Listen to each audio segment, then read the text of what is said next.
It's What the Flick, everybody. Ben Mankiewicz, Brett Erlich, John Iadarola, Alonso, Duralde. The final seasons. They're not even calling it the final season. They're calling it the final episodes on the billboard. The last gas. Yeah, it's not enough to count as a season. Right, 6 episodes does not a season make. Unless you're in Britain. Yeah, they better qualify for like some. If they qualify for any awards, they better be mini-series oriented. Exactly. 6 hours we're going to get of season 3 of the Newsroom, and we just had episode 1 of season 3, Boston it's called, where we get more timely news events. Brought to you This is closer, I think. Bringing you the news of yesterday, just in time for you to have forgotten it. So let's take a look at the trailer, and then I have some questions which maybe you guys will help me remember. Americans are serious people, and we can reflect that back in the worst of times. We don't do good TV, we do the news. I think I blew that speech. They got some of it. We're getting some breaking news out of Boston. Last at the finish line of the marathon, runners and spectators fleeing the scene. Social media is going to solve this crime. 2 times in 24 hours, law enforcement had to publicly disclose information because either a paper or website put someone's life in danger. He's hiding in a boat in someone's backyard. I'd like confirmation on that before I say it on TV. You consider us a couple? I don't understand that question. Yeah, you do, because this is exactly how I act in the same situation. Suddenly I pretend I'm stupid and hearing impaired. He's got a point. Somebody's trying to give me classified government documents. If you report news that was gathered illegally, you'll face criminal fines that'll bankrupt you. We're not going to let any of my guys land in jail. I agree. Smartest person in the There's no question we have to do the story. She is an idiot savant. We need to get the trust of the audience back. It's a moral imperative. We'll risk everything. You know how this is going to end, right? You ever think he might be doing this for you? Listen, we're a team here. We're a family. If you have our back, then we're not going to let you get shot in yours.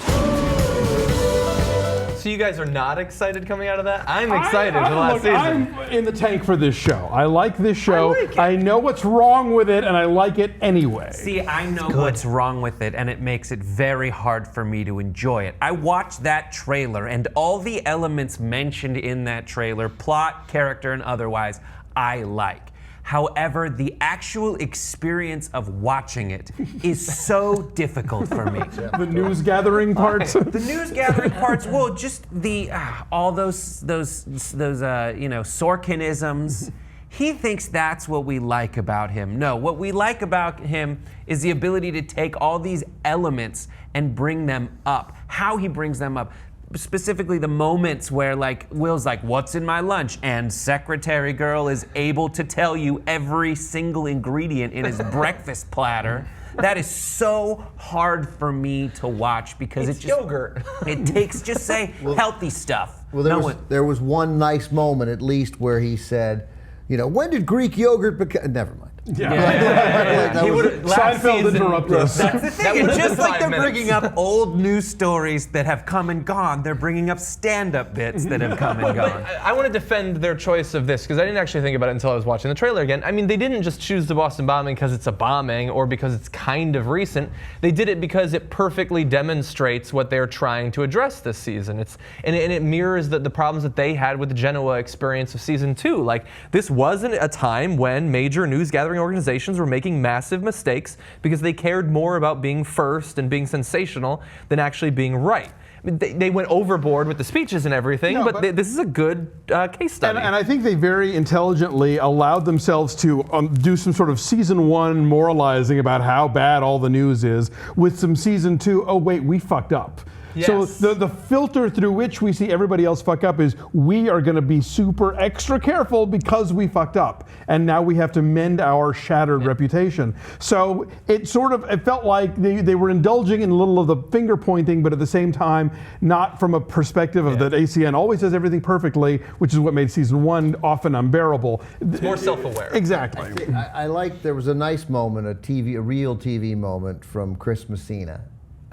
Watching the coverage of the Boston bombing at the beginning, and he sees Fox, and he sees MSNBC, and he sees CNN, and they're still talking about, genes. Human genomes. Yeah, human genomes. I've worked for that network before. Right, and his frustration was, I like that. I like him. I like that character. He's growing on me. Yeah, there was just to Brett's point, there was a scene, because it's not speeches, like, John, that's the problem. Mm-hmm. It's almost every point of dialogue in the movie, in the show. When one of them, whether it's Jim or whether it was Dev Patel, whichever guy it was, said, "That runner, the way he falls to the side, that's an energy force, that's an explosion." Shut the fuck up, you douchebag.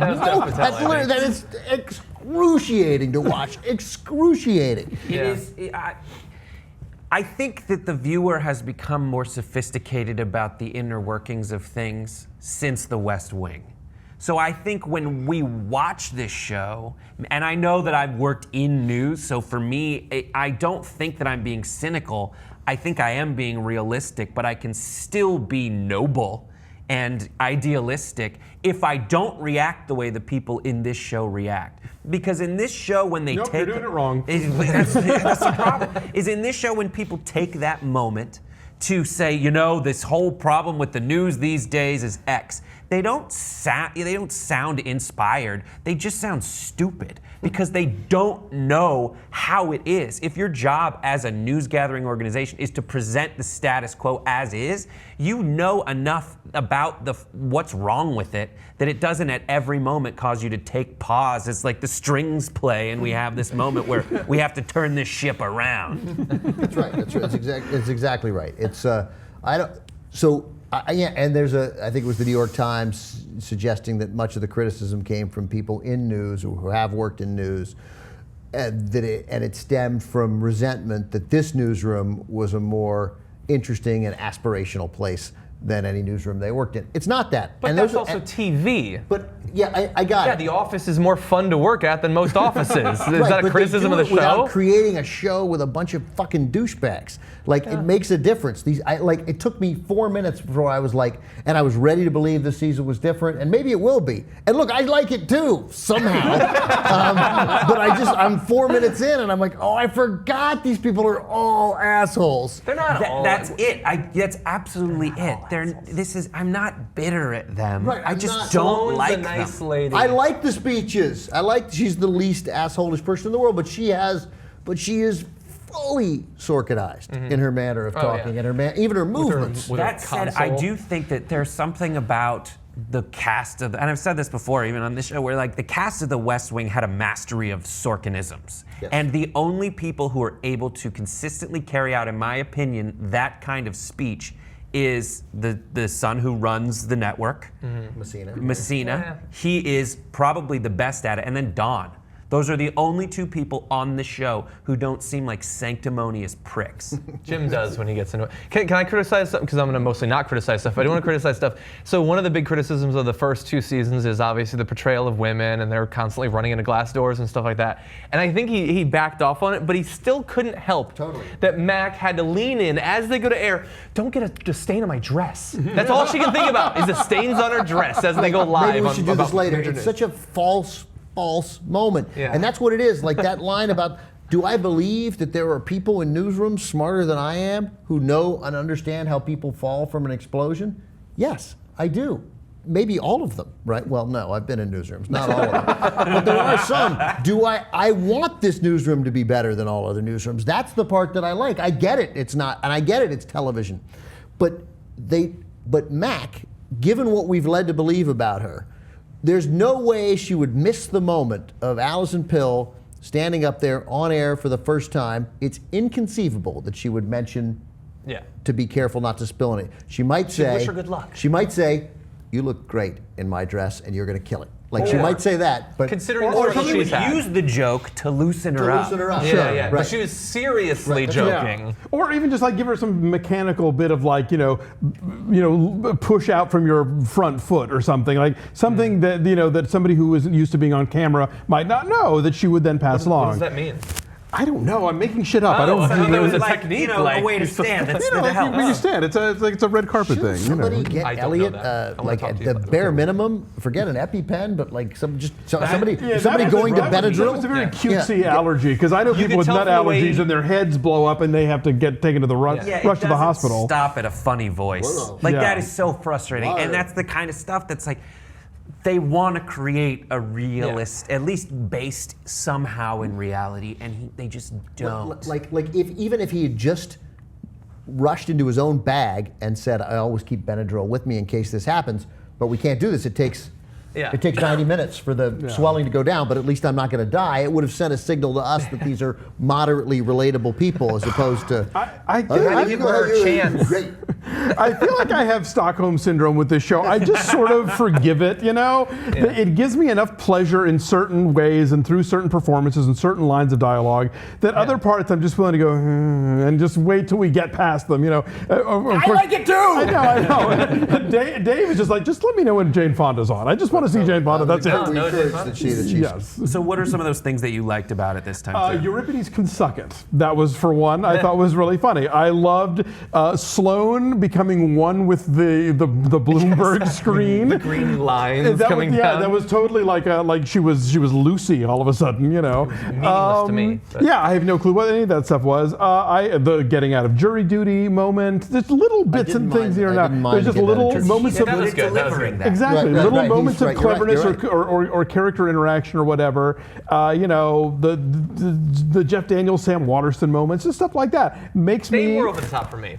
This episode, not so much, but at other times, you know.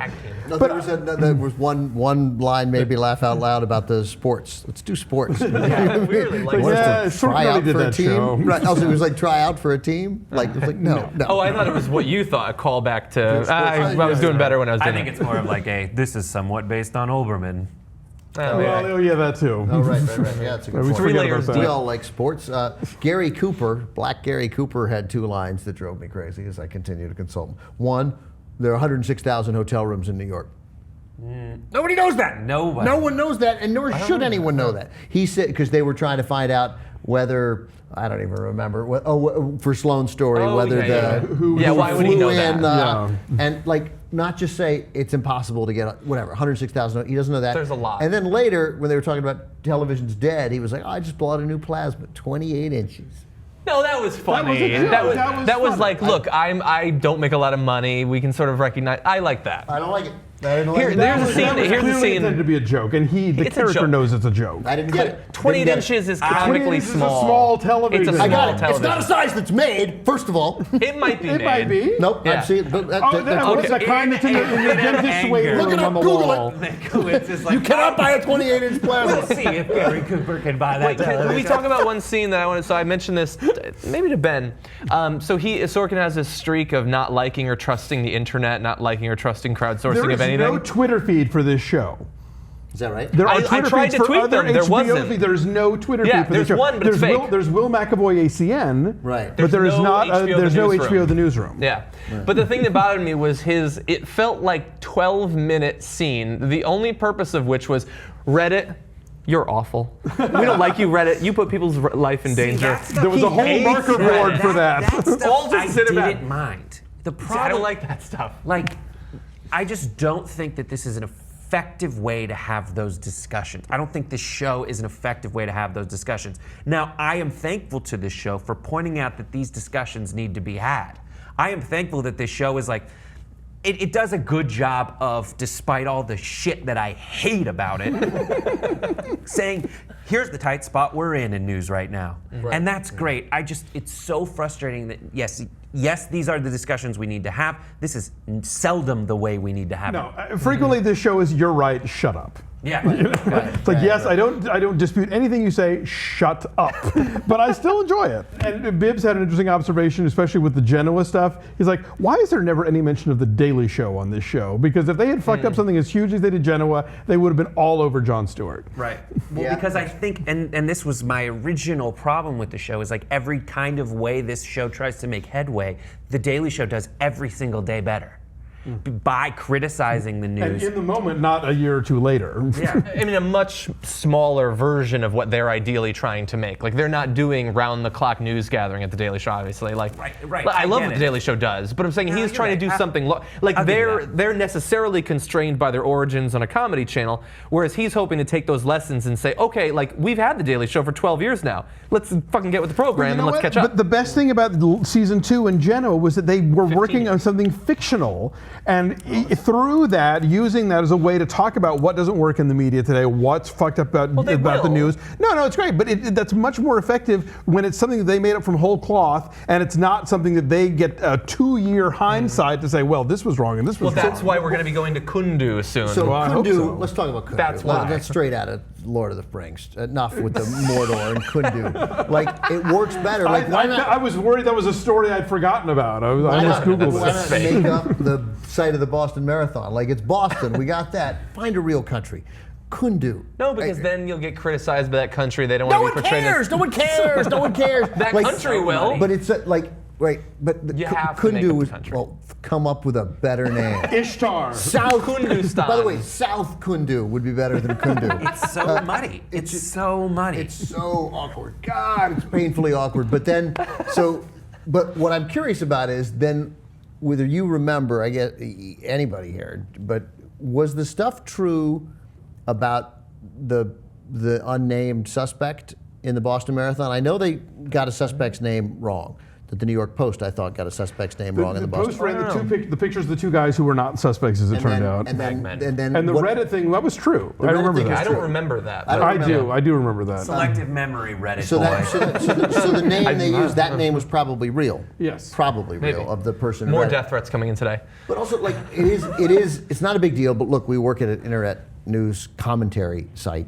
But it is a little foolish to toss the internet together as one mishmash of irresponsibility when, BuzzFeed took a big hit, and I don't know, they do some good stuff, every now and then, right? Yeah, every now and then, They're one of the few investigative journalism departments that haven't been dismantled. And even in their entertainment side, they do like long think pieces. There's a degree paid for by lots of stupid quizzes. There's a degree of hostility to the internet, which makes which makes Will and Mac seem like my grandparents. Yeah. They're like, this is television.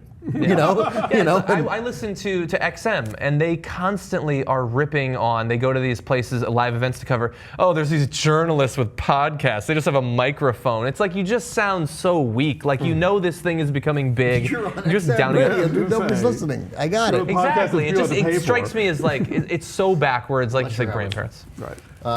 Did we notice, by the way, the new thing this season is the ACN digital banner in the newsroom? No, that was new this year. I think that's like, we got Streep's daughter. They're clearly having more of a web presence. Yeah, and then the last thing was like Sloan is a news reporter who does. I felt this. Sloan does financial news, but the answer isn't in the finances. When Don takes her and is like, it's not happening in here, it's happening in real news land. Anyone find the subtle tension between Bloomberg Financial Terminal News, like CNBC and MSNBC? That's what I felt, a big tension in between. And the thing is, like, all the facts that you learn now, even the uncertainty that's created by any of that, will end up playing out on the financial news networks. But there's definitely that, like, ooh, you got a fancy terminal. A lot of good it does, you idiot. Right. We make phone calls. We have producers that are actually sourced. Will was even a dick about his White House source. Like, you make that call. Don't have your, don't like, I get to, don't tell them it's from anyone. What do you say? Don't tell them it's from. Don't ask who it is, just tell them. It's me. You call. You're supposed to make that call. Yeah. You're not supposed to have your She's become quite capable very quickly, by the way. She's the best assistant ever. Yeah. She memorizes menu items. Gluten-free muffins. Right. Oh my God. And she was probably working off a list from Mac. All right, cut her a break. Totally. But even the bridesmaids conversation, like That in was the funny, I thought. It was not. Come on. Definitively not. I did not buy Diane Sawyer being anybody's bridesmaid. Also, like, he would know that they're supposed to be the same. It was like a conversation. It was like from 1981, that conversation. And some of their I'm with you. The idea of the ideal newsroom, the conversations that we should be having, that we try to have, not at What the Flick, but at the Young Turks. That's exactly right. That's what we should be. Somehow it is the wrong format, and it seems like these leftovers from another era.